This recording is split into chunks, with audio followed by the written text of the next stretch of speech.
En la última semana, la Policía Local de Mérida interpuso 5 denuncias por celebrar reuniones en casas con personas no convivientes y otras 7 por incumplir la obligación de llevar mascarillas. El consistorio meritense recibe 258 solicitudes a las ayudas municipales destinadas a incentivar el comercio minorista y otras 94 al mantenimiento del nivel de empleo en este sector. Este lunes se ha presentado el último número de la revista de la Semana Santa de la capital extremeña, que presta una atención especial a la edición de 2020 que no se pudo celebrar por el confinamiento domiciliario. La música también cobrará protagonismo esta Semana Santa con la programación de varios conciertos en el Templo de Diana desde el jueves al sábado santo. La primavera nos reserva un martes con cielo poco nuboso y valores alejados entre las temperaturas mínimas y máximas, como en el caso de Mérida, donde se registrarán 1 y 23 grados.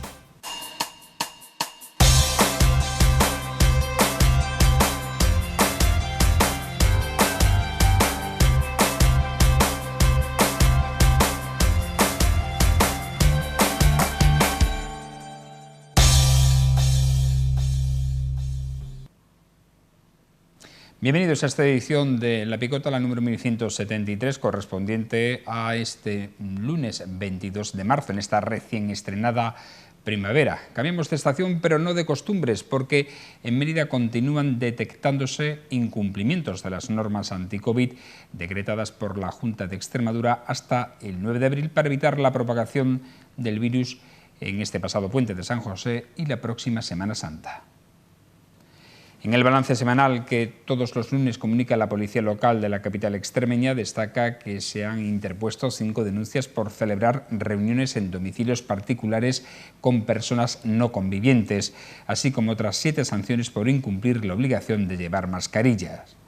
A estas denuncias, que se pusieron durante la pasada semana, hay que sumar las efectuadas por la Policía Nacional en esta materia y que controla directamente la delegación del Gobierno en Extremadura.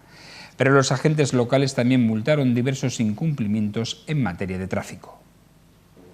Se han denunciado a 100 personas por incumplimiento de las normas de tráfico, 4 denuncias por llevar sueltos perros potencialmente peligrosos, 2 denuncias por aparcacoches ilegales, 6 denuncias por arrojar escombros, 6 denuncias por realizar botellones y 4 denuncias por incumplimiento de la seguridad vial. Más de 250 solicitudes han tramitado los empresarios y autónomos emeritenses para optar a las ayudas municipales al comercio, para las que se destinan 490.000 euros. Según ha dado a conocer la delegada de Comercio del consistorio emeritense, se han recibido 258 solicitudes que optan a la línea 1 de ayudas de estímulo al comercio minorista, además de otras 94 a la línea 2 para el mantenimiento del nivel de empleo. Ahora los solicitantes tienen un plazo de 10 días de subsanación de errores que será comunicado a los interesados por medio de la sede electrónica municipal. Ya podemos decir desde el Ayuntamiento de Mérida que ha sido un éxito rotundo la convocatoria de ayudas al comercio minorista de nuestra ciudad en la edición 2021. Actualmente nos encontramos trabajando al 100% para todo el proceso administrativo de subsanaciones de aquellos empresarios y empresarias que deban de hacerlo y poder cuanto antes sacar la lista definitiva y que todo el mundo pueda tener en sus cuentas bancarias, todos los empresarios y empresarias, el importe de la subvención, que además queremos recordar que un compromiso de este ayuntamiento es que antes de que tengan que canjear cualquier tipo de bono, los negocios tengan el dinero ingresado en su... Este lunes se ha presentado el nuevo número de la revista de Semana Santa que edita la Junta de Cofradías, en la que destaca el apartado dedicado a la edición de 2020 que no se pudo llevar a cabo por el confinamiento. Sí, la revista se ha presentado esta mañana, es un esfuerzo por mostrar lo que realmente se vivió en la Semana Santa del 2020. Por lo tanto, parte de los saludos habituales y de las colaboraciones de las personas que normalmente pues participan y que este año pues nos han hablado especialmente del significado de la cruz en cuanto a esta situación que hemos vivido, el capítulo de In Memoriam que se dedica todos los años a los cofrades que han fallecido a lo largo del año, pues este año lógicamente es más extenso, y luego también hay una parte final que recoge todas las experiencias que se vivieron el año pasado durante la Semana Santa, con las crónicas virtuales de lo que pudiera haber sido. Pese a que no se realizarán desfiles procesionales en las calles de la ciudad, sí se va a celebrar la Semana Santa a través de medio centenar de actividades programadas por las diferentes hermandades y la Junta de Cofradías. Volveremos a utilizar los templos, cada una de las cofradías tiene programada una serie de actos, en total son más de 50 actos las que están programados a lo largo de la Semana Santa, que empezarán el Viernes de Dolores. Y la idea es mantener los templos abiertos en la mayor cantidad de tiempo posible para que todas las personas que quieran visitar los templos, rezar ante las imágenes de sus titulares puedan hacerlo.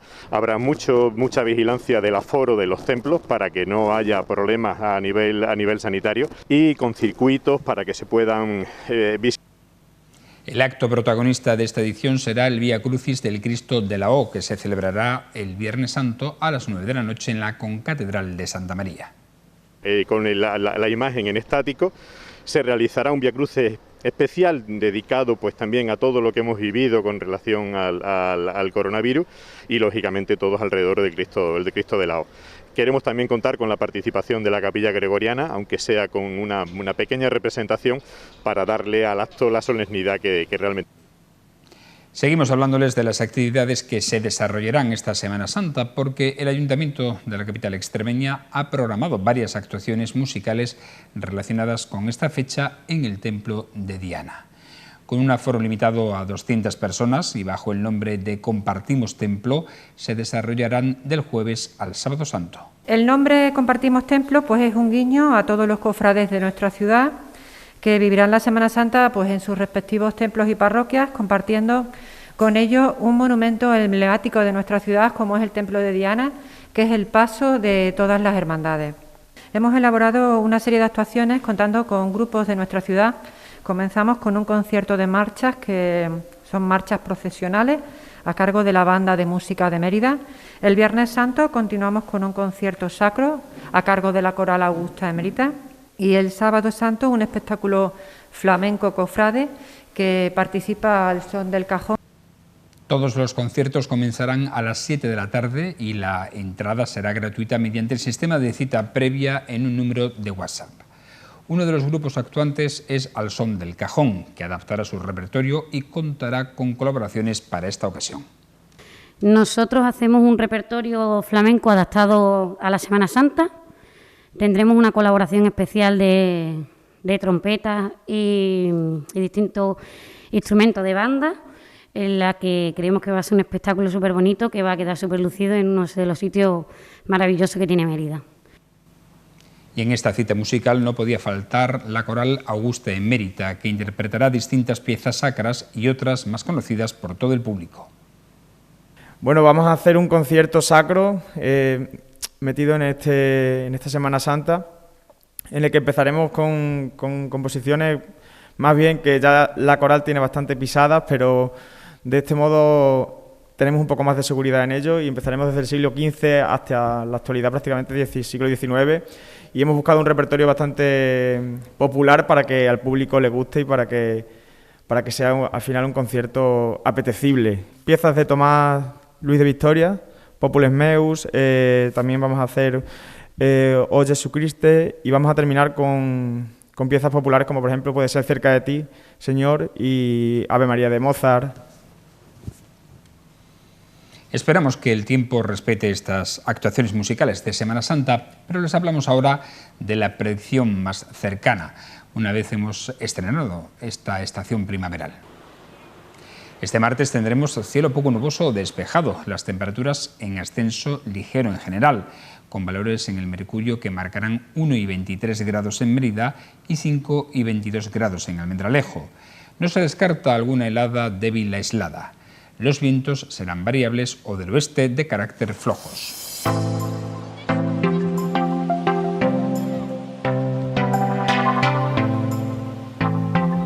Un refrán español dice que el hombre es el único animal que tropieza 2 veces en la misma piedra. Este dicho parece cumplirse a rajatabla a la vista del resultado de las 5 denuncias interpuestas por la Policía Local de Mérida al detectar diversos incumplimientos de las normas anti-COVID. La semana pasada conocimos que la autoridad sanitaria delegada en nuestra región decretó la ampliación de las medidas para el puente de San José y esta Semana Santa, de manera ininterrumpida desde el pasado miércoles 17 de marzo hasta el 9 de abril. Entre estas destacaba la prohibición de celebrar reuniones en casa con personas no convivientes. Pese a que a priori parezca incomprensible que no se permitan en domicilios particulares y sí se autoricen reuniones entre personas de núcleos familiares diferentes en establecimientos de hostelería, tiene su sentido para reducir el número de contagios. Y aunque fuera una incongruencia, las medidas están para respetarlas, porque de lo que se trata es de salvaguardar la salud de la población y, por tanto, de no poner en peligro ni a nosotros mismos ni a las personas vulnerables. Pese a que la fatiga pandémica haga que nos relajemos, no debemos olvidar que, además de la salud, está en juego la economía y el sustento de muchas familias, por lo que hay que recordar que debemos aguantar un poco más y evitar este tipo de comportamientos hasta que consigamos la denominada inmunidad de rebaño a través de la vacunación, aunque esto último no dependa de nosotros. Buenas noches. Y esta segunda parte de La Picota la dedicamos a una entrevista, a conocer mejor a la novela que ha publicado un emeritense, José Miguel Núñez, y que hoy ha sido presentada en la capital extremeña, en el ayuntamiento de la ciudad. Altiva emérita La Conjura, una novela histórica, concretamente la tercera novela, aunque ha tenido más publicaciones, de este ilustre emeritense sacerdote salesiano. Buenas noches, José Miguel, encantado de tenerte aquí. Buenas noches, Fran, y un saludo muy cordial a todos los telespectadores. Bueno, José Miguel, es tu tercera novela, pero ¿puede considerarse la primera de temática histórica?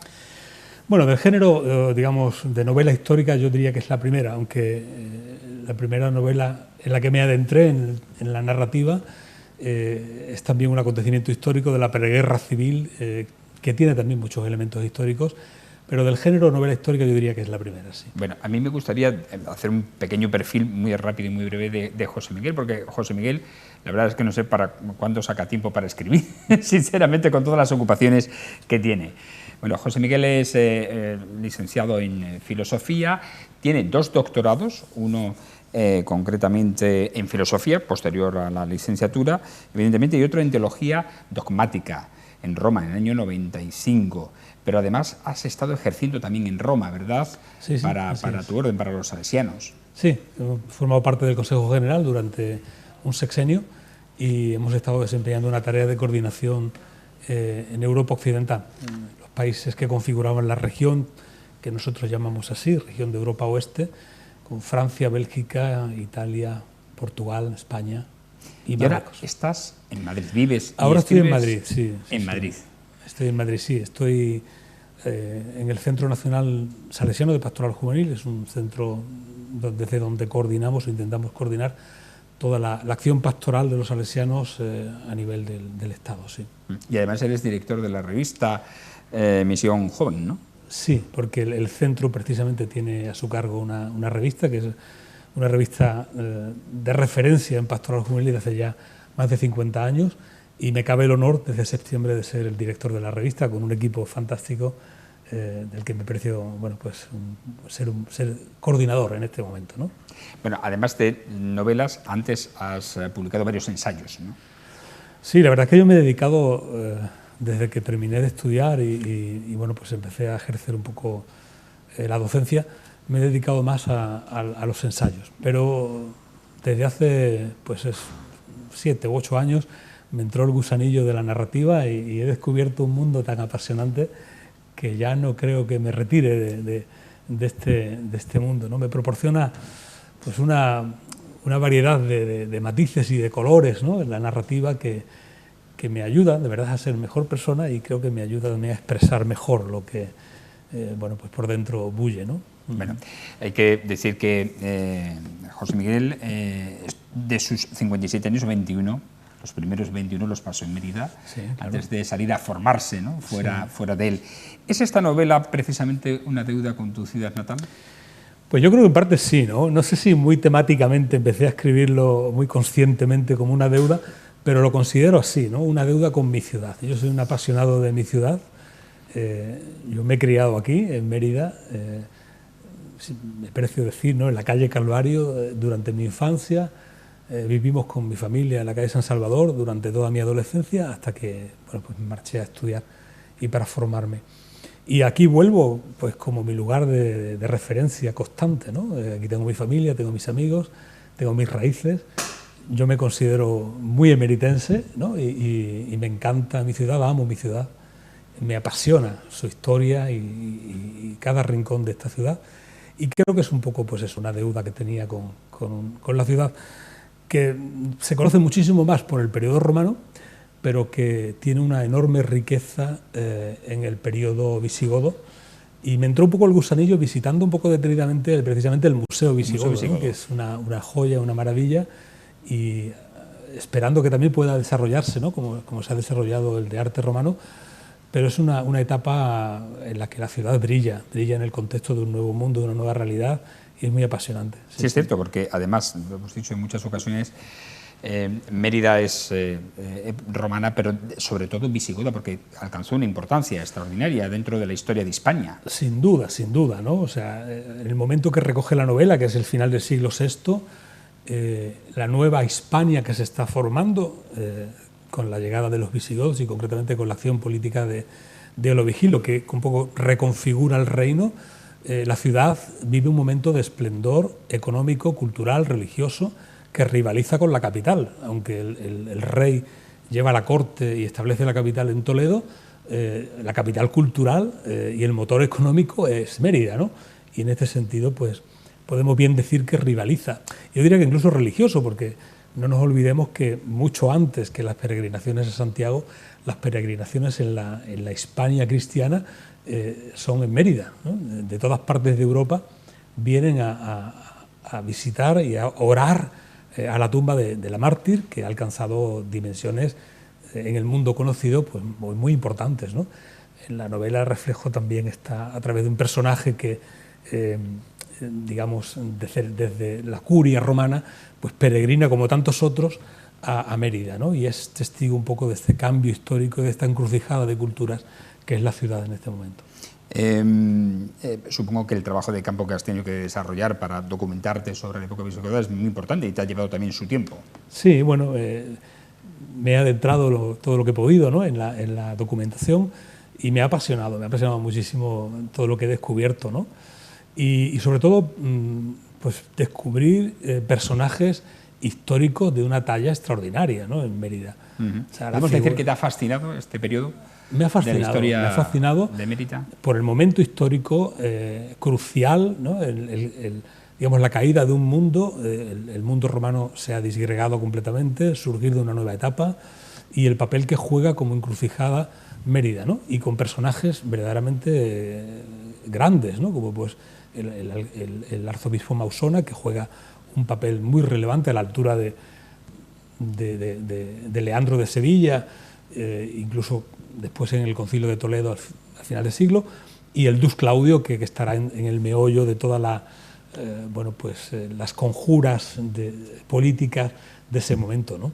Mausona, que hizo de contención o de muro de contención de la herejía arriana, ¿no? Pues sí, porque es un momento en el que, bueno, Leovigildo, todos los visigodos traen el arrianismo, una herejía que había sido condenada por la Iglesia en Nicea, pero quiere Leovigildo construir el nuevo reino en torno a la nueva religión, al arrianismo, y se impone prácticamente todo el reino, y hay un gran muro de contención en Mérida y en Sevilla. En Mérida con Mausona y en Sevilla con Leandro, ¿no? Y serán los grandes, digamos, muros de contención de veras del arrianismo, que galopa, bueno, pues desbocado, ¿no?, en este momento a lomos del reinado de Leovigildo. Y tienes un personaje femenino, arqueóloga importante. Sí, es un personaje ficticio, ¿no?, una arqueóloga llamada Ainhoa, que, bueno, del siglo XXI, ya de nuestros días. La acción de la arqueóloga está situada en el 2016, que con una beca de la Hispalense, de la Universidad Hispalense, pues viene a Mérida a contribuir al estudio de todo el repertorio que se ha descubierto en Santa Eulalia, ¿no?, en la Basílica de Santa Eulalia. Y bueno, pues una mujer muy sensible, que a partir de algunas lápidas y de algunos epígrafes que que está traduciendo, pues se interesa por la historia de una de las personas que aparece en las lápidas, Aréstula, ¿no? y digamos hace de investigadora, pues tratando de desentrañar la historia de esta Aréstula que camina paralela a la acción de la novela en el siglo VI, final del siglo VI. Por tanto, establece ese paralelismo entre la época actual y la... Sí, corre paralela a las dos acciones, ¿no? Una a finales del siglo VI y otra contemporánea, digamos, donde la propia arqueóloga pues va descubriendo toda la riqueza de la historia y cómo las piedras hablan, ¿no? Y no son solamente piezas de museo, sino que nos cuentan historias, y nos cuentan historias entrañables de personas, hombres y mujeres que han sufrido, han vivido, han amado y que tienen mucho que decirnos también hoy a nuestra propia realidad cotidiana, ¿no? Y esto es lo que nos expresa la arqueóloga Ainhoa. ¿Sí? Y en la narrativa prácticamente has utilizado una cronología, ¿no? Mes a mes, año a año, desde el 581 hasta el 606, ¿no? Sí. La acción se acaba un poquito antes, lo que pasa es que salto el 606, porque el 606, Mausona muere en el 606, y hay un contemporáneo de Mausona, Juan de Gerona, un monje que vive sus últimos momentos, que ha tenido también un protagonismo en la historia de la Hispania del momento y que nos ha dejado una crónica que hoy conocemos y que bueno, está perfectamente estudiada, y es a partir de la crónica histórica de Juan de Gerona desde donde yo tomo digamos el punto de partida para la narración, ¿no? Un poco el encuadre histórico lo da este personaje a través de su crónica contemporánea a los hechos. ¿Y qué hitos podemos encontrar, hitos históricos me refiero, dentro de la novela relacionado con la trama, evidentemente ficticia?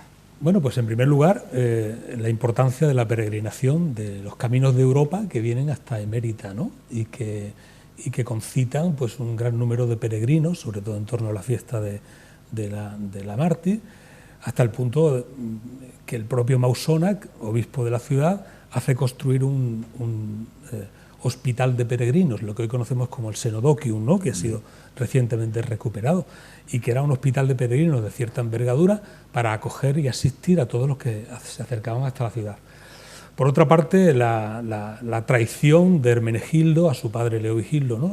Leovigildo, digamos que encarga a su hijo Hermenegildo el gobierno de la Bética, se instala en Sevilla, pero desde allí Hermenegildo históricamente pues se rebela contra su padre, y bueno, pues Mérida es testigo, no solamente testigo, sino también, digamos, parte, ¿no? de este momento histórico en el que, a pesar de todo, se sitúa fiel al rey y no apoya al príncipe. Y finalmente, pues la muerte de Leovigildo, la subida al trono de Recaredo, la unificación definitiva del reino en el Concilio III de Toledo, donde participa Mausona, ¿no? Digamos que históricamente estos son los grandes hitos que están detrás de la trama narrativa que trato de contar. Y bueno, pues no cabe duda que sitúan a Mérida en un papel, en mi opinión, relevante, ¿no? En este final del siglo VI, bueno, a la altura de una ciudad con peso específico desde el punto de vista económico, cultural y religioso. Una época, indudablemente, en cuanto al contenido religioso, en la que Santa Eulalia es la referencia... sin duda. Del momento, ¿no? Sin duda. ¿Cómo se produce? Porque supongo que, aunque no está en la novela, el declive, la pérdida precisamente de ese centralismo de la peregrinación en la Hispania cristiana, lo pierde Emérita por Santiago. Antes que nada decir que en este siglo, en el siglo VI, digamos que la fama de Santa Eulalia es enorme como icono de la cristiandad, ¿no? Y hay una reliquia particularmente relevante, que es la túnica de Santa Eulalia, que digamos se tiene como un icono religioso de mucha potencia, de mucho poder, hasta el punto que el propio rey quiere tener la reliquia de Santa Eulalia porque otorga poder a quien la posee, ¿no? y digamos protección. Mausona defenderá con uñas y dientes que la reliquia no salga de la ciudad y la protege, y lo narro en la novela, ¿no? ¿Qué ocurre? Pues que algún siglo más tarde, con la invasión musulmana, pues los cristianos de la ciudad, para proteger las reliquias, pues digamos que se llevan las reliquias hacia el norte Sabemos que las reliquias de Santa Eulalia están en Oviedo, en la Catedral de Oviedo, y bueno, pues a partir de ahí, digamos, el declive de las peregrinaciones comienza a ser importante, se deja notar.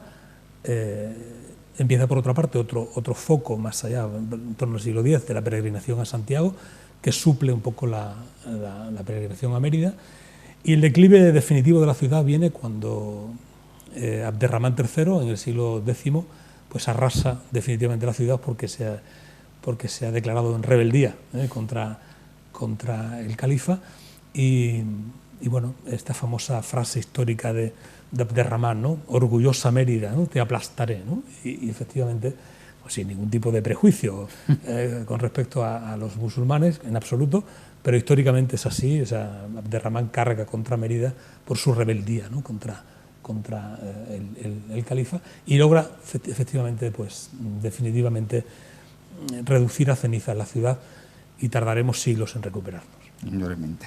¿Qué te parece el hecho de que ahora Mérida quiera recuperar precisamente ese destino peregrino de Santa Eulalia? No sé si has tenido conocimiento a través de la prensa o de alguna conversación con algunos de las personas. Pues me parece implicadas. fantástico, me parece que es hacer justicia a una ciudad como Mérida, donde prácticamente de las primeras comunidades cristianas de la península.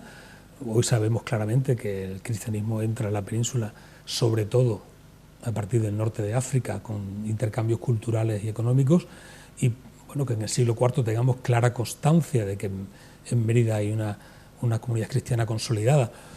No sabría ni podría decir que es la primera diócesis, pero es una de las primeras diócesis de la Hispania romana, con una importancia muy relevante, precisamente por el perfil y el testimonio de Santa Eulalia. Yo creo que recuperar, ¿no?, este espesor histórico para el hoy de nuestra ciudad, pues a mí me parece muy relevante, ¿no? Ya de alguna manera también la historia ha hecho justicia, reestructurando la diócesis, que viene por fin llamada Mérida-Badajoz, porque la diócesis, la cuna, está en Mérida, y por tanto, digamos, le da su relevancia a lo que fue el origen de la ciudad, y ciertamente recuperar, pues, la dimensión eulaliana, ¿no?, de nuestra iglesia y de nuestra ciudad. Pues a mí me parece muy relevante y muy loable que tanto el alcalde como la corporación, como otras instituciones de la ciudad, pues quieran, junto con la diócesis, pues poner de relieve, poner en valor, ¿no?, la figura de Santa Eulalia hoy para nuestra ciudad. Y realmente recuperar esa figura, esa internacionalidad, ¿no?, que que tiene la figura de Santa Eulalia. Hay muchas ciudades que fuera de España, no solo ya en España, en la península, sino fuera de España, tienen a Santa Eulalia, ¿no?, como patrona. Sí, sobre todo, bueno, porque yo creo que tiene una importancia indudable religiosa, pero tiene también una importancia cultural, ¿no? Sí. Es decir, el hecho de que Mérida fuera a un cierto momento también crisol de culturas, ¿no?, testigo de un cambio de época, ¿no? Bueno, testigo privilegiado de un cambio de época. Yo creo que hace de nuestra ciudad, en este periodo tardo romano, ¿no?, y visigodo, pues que la ciudad tenga un peso específico dentro de la historia, no cabe duda. Yo creo que con el nombre de la novela ya dice todo. Altiva Mérida, el orgullo que siente el autor precisamente por su ciudad natal. Sí, bueno, intento reflejar, aunque me retrotraigo algunos siglos a la famosa frase atribuida a Abderramán, pues también un poco la resistencia, ¿no? Mérida ha sido una ciudad que ha resistido, y resistió también a los envites de Leovigildo, que trató en varios momentos de doblegar a la ciudad, ¿no?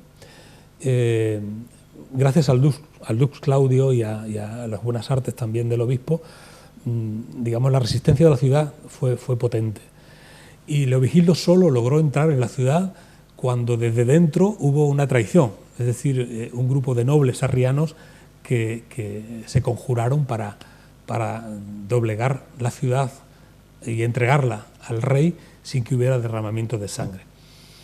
Y por eso altiva y mérita, ¿no? Es decir, porque la ciudad ha resistido a los envites de la historia, y a pesar de que en alguna coyuntura como la que acabo de describir hace un momento viene hecha cenizas, vuelve a resurgir, ¿no? Esta altivez de una ciudad que está orgullosa de su origen, orgullosa de su historia, orgullosa de sus raíces, ¿no? Y creo que es un buen icono también para nosotros hoy. Y La conjura pues viene un poco a narrar el entramado, pues eso, de un grupo de nobles que se conjuran para cambiar la historia, ¿no? Y quieren derrocar también, incluso asesinar al propio Mausona. Esto lo sabemos por la historia y yo trato de novelarlo, bueno, pues también con algunos aderezos románticos, de un amor imposible entre un cristiano niceno y una cristiana arriana, ¿no?, que se enamoran y que, bueno, pues aborda temas como el amor auténtico, el amor eterno por encima de religión, de ideologías, por encima de diferencias, ¿no? Y bueno, pues todo esto reivindico un poco también con la narración, ¿no? Bueno, pues sí, fascinante, es el periodo visigodo, fascinante es ahora mismo en la hipnosis que nos ha hecho de la novela su autor, José Miguel, que por cierto estará presente en la Feria del Libro de Mérida, ¿no? Pues espero que así sea, sí, me han invitado desde el Ayuntamiento, espero que se pueda concretar y que podamos hacer un hueco, y me encantaría, claro, me encantaría venir a la Feria del Libro de mi ciudad y poder bueno, presentar la novela y sobre todo saludar a todos mis conciudadanos, ¿no? Ojalá que sea así. Siempre hay que decir, en estos momentos hay que decir con permiso de la pandemia. Claro, vamos a ver cómo se desarrolla todo. Y bueno, pues la amabilidad de la consejera de Cultura y del propio alcalde, que hoy me han reiterado esta invitación, y esperemos que podamos encontrar un hueco en la organización y poder estar. Sería un placer. No obstante, el libro ya está en las principales librerías. Ya está, fue editado salió en octubre, ¿no? Y aunque la pandemia no ha dejado demasiado hueco para la promoción y para dar a conocer, ahora en primavera es una muy buena época para así lo hemos acordado con el editor, porque desde octubre no hemos podido hacer ningún acto de presentación, pero está en las librerías de Mérida, me consta, y además en cualquier plataforma online, con lo cual hoy es muy fácil acceder a ellas. Bueno, es todo un placer, José Miguel, haber charlado contigo, descubrir un poco más esta novela histórica de Altiva Mérida, La conjura. Simplemente con lo que nos has narrado se nos han puesto los dientes largos como para poder bucear en ella durante su lectura. Pues ojalá que los lectores encuentren tanto placer, ¿no?, como yo lo he encontrado en adentrarme, ¿no?, en este periodo histórico, muchas veces desconocido, pero enormemente apasionante de nuestra ciudad. Gracias, José Miguel, y mucha suerte. Bueno, esperamos que una nueva novela tengas a bien también citar a la ciudad o a Extremadura, a algún punto de la historia, de la rica historia de nuestra comunidad. Gracias. Muchísimas gracias a ti, Fran. Muchas gracias a todos. Y a ustedes agradecerles, como siempre, su atención, instándoles a que lean esta maravillosa novela histórica en la que ya ven ustedes, hay muchísimas aristas que le van a atrapar seguramente.